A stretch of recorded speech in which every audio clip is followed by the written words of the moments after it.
मराठी बालभारती इयत्ता चौथी धडा 15वा आनंदाचं झाड.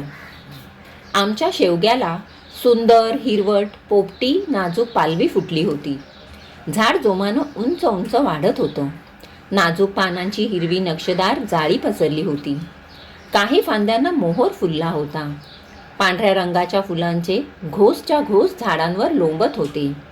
हिरव्यागार झाडाला पांढऱ्या शुभ्र फुलांचा फुलोरा उठून दिसत होता.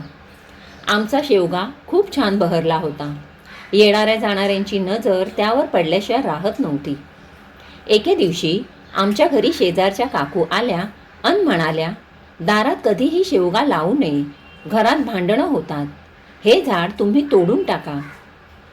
इतकं सुंदर झाड अन तोडून टाका. मला जरा त्या काकूंचा रागच आला.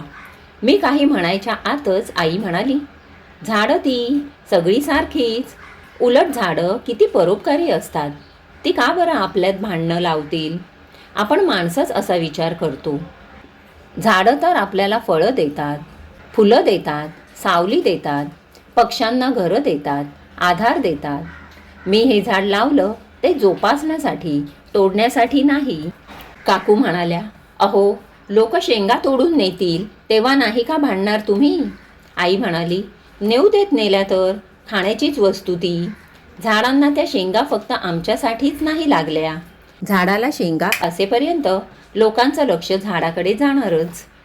हिरव्यागार पसरलेल्या फांद्यांवर रंगीबेरंगी पक्ष्यांचा अखंड मेळा भरत होता.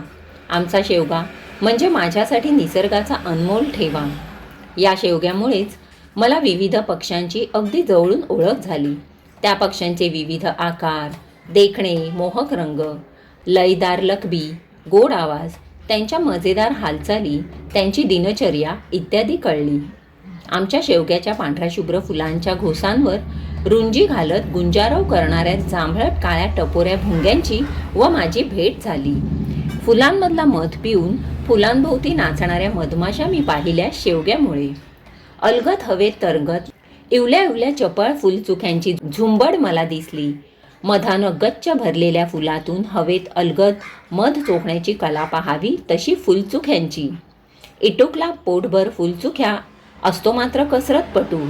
एरवी मला कधीच दिसला नसता, फक्त आवाजच ऐकून होते. तो तांबट पक्षी मनमुरादपणे मान खालीवर करत अगदी एकाग्रतेने तुक तुक आवाजाचा टणत्कार करताना मला चक्क दिसला. भर उन्हात शेवग्याच्या उंच उंच फांदीच्या शेंड्यावर कोकिळ पक्षीही शांतपणे झुलताना मी पाहिला. छोटे छोटे हिरव्या राघूंचे थवेच्या थवे अलगद उडत उडत हवेत तरंगत कधी किडे तर कधी पराग केशरांचा फन्ना उडवताना पाहिलं. राघू हवेत तरंगत शिकार करण्यात अगदीच पटाईल. सर्व ऋतूंमध्ये विविध पशुपक्षी कीटक किड्यांचं आमचा शेवगा हे माहेर बनलं होतं. वाळलेल्या शेंग्यांच्या बियांच्या मेजवानीसाठी पोपटांची नियमित हजेरी लागे. पोपटांचा हिरवागार रंग, लांब सडक शेपूट अन नखरेबाज हालचाल मी अगदी जवळून पाहिली. बुलबुल पक्षाच्या सुरेल ताना मी आमच्या शेवग्यामुळेच ऐकू शकले. चिमण्यांची अखंड चिवचिव अन साळुंक्यांची एकसारखी किलकिल अगदी कान किट्ट करणारी मी जवळून ऐकली. हिवाळ्यात तर खंड्या नियमित हजेरी लावू लागला. एरवी मी खंड्याला चित्रातच पाहिलं होतं. खंड्याचा तो देखणा मोरपंखी निळा रंग अन रूप, बाकदार मोठी चोच, त्याची एकाग्रता अन किलकिल आवाज करत सुळकी मारण्याची कला मला दाखवली ती शेवग्यानं. वेगवेगळ्या ऋतूमध्ये वेगवेगळी रूपं घेत आमचा शेवगा उभा आहे. माझा तो आवडता मित्र आहे. मी त्याची खूप निगा राखते. तो अजबखाना आहे. त्यानं मला किती किती सुंदर पक्षी किडे कीटकांची ओळख करून दिली.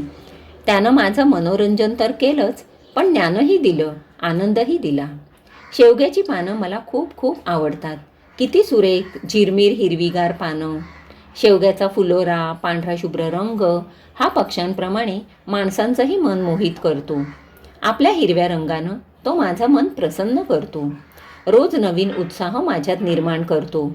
त्याच्या अंगाखांद्यावर पक्ष्यांचा उत्साह बहरलेला असतो. हा पठ्ठा शेवगा आनंदाने झुलत झुलत त्यांना साथ घालत असतो.